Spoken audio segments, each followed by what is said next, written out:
I'm Lindsay Smith from Remax Jazz, and welcome to Friday Morning Coffee.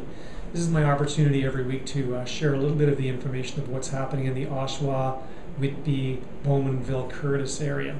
And this week what I'd like to cover is a question that I had from somebody, and this is a question that happens constantly, and is that are we in a buyer's market or a seller's market? It's one of those cocktail party questions you get a lot when you're a real estate broker. Usually how I respond is this: it depends on the price range that you're in. Different ranges are behaving differently, and it happens in all different types of markets. If I was to look at an absorption chart, so what I do is on my website at www.soldbylindsay.com, or you can find my blog through there. I post on there on the front page of both an absorption chart. What I do is I take, just as you as a buyer can search on realtor.ca in $25,000 price groupings, I break the market down from Oshawa to Bowmanville and show you what's been sold last month and how many houses are on the market, which will give you a bit of an idea of what the trends are doing. This is, as a consumer, you can't get this information anywhere else. This is one of the things that we realtors use on a pretty much a daily basis. When I look at the grouping Oshawa, Whitby, Bowmanville together as a group, what I find is this: most of the higher price ranges have had sluggish sales if you compare last month, July, to the month before of June. A good example would be the $300,000 to $325,000 range. Last month we sold 24 houses. The month before we sold 34 houses, which means we're down 10. We're also down in numbers of listings, which is interesting. One of the things we typically see is as the market starts becoming a little bit more sluggish for sales, and this happens every summertime as the holiday months approach, and we start getting into those months where there's fewer buyers around, the numbers go down of the sales. Typically what happens is the numbers of sales go down, which means the number of listings naturally come up because there's still more sellers on the market. What's happened is the number of listings of actually active sales for sale, homes for sale, have actually come down. A good example would be in the $275,000 to $300,000 range. We went from 45 sales.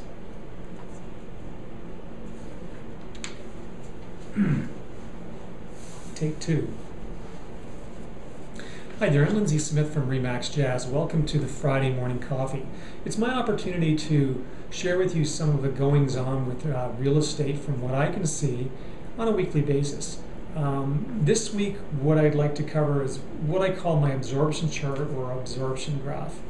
I was asked a question recently by someone who just said, is it a buyer's market or is it a seller's market? It's the kind of the typical question you get at a cocktail party. And my response has always been the same. It depends on the price range you're in. As a buyer, if you're on MLS.ca or Realtor.ca and you're looking for homes, you have to search within a $25,000 increment.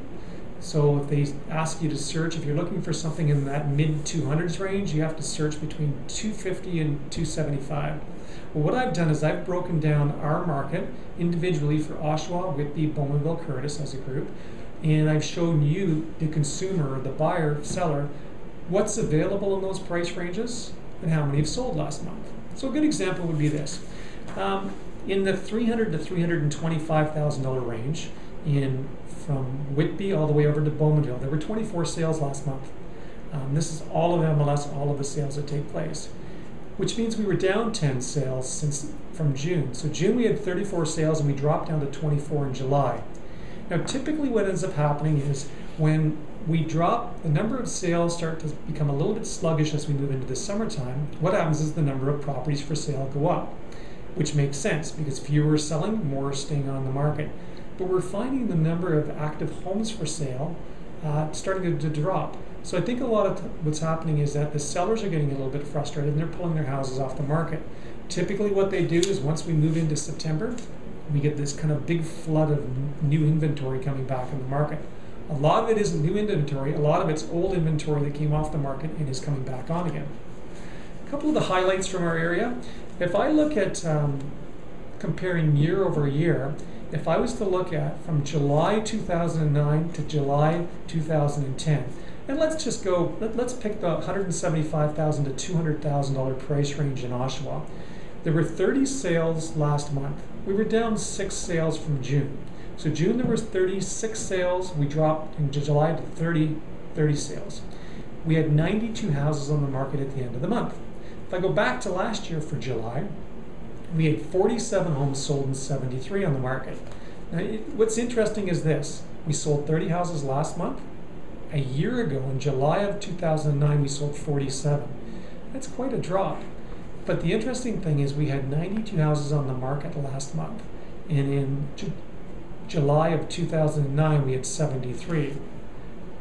Which means we got more for sale and fewer selling. Which tells me that you have to track it month by month to see if it's a trend. If that's a trend and it continues, that the number of sales are lower and the inventory starts to climb up, what we usually find is that if there's a seller out there and they have to get their house sold, what you'll find is they'll start dropping the price to cause excitement to a buyer and get the buyer to buy it. And that's typically how you start to see that the prices start to kind of nudge downwards. Now, this by no means is a trend.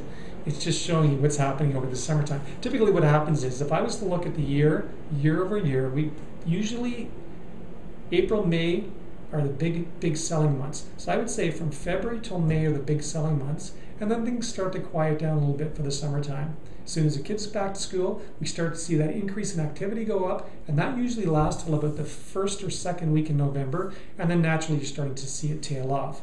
The market right now, it's an excellent market for buyers. I mean, low interest rates, there's all kinds of money out there to borrow. The banks are tripping over themselves to lend money to you. And the values have softened a little bit over the last little while. The spring market has been busy. It started to slow down, and that's had an impact on prices. From the seller's standpoint, there are still lots of houses being sold out there.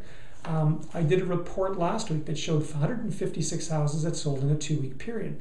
I mean, there's still lots of stuff being sold, but it's critical that you get it priced right and that you get it marketed properly. If you've got any questions about the market in general, my absorption charts or graphs, or how we actually market our properties to get them sold, give me a call at 905-434-5222, or you can just email me through the website. Have a great week.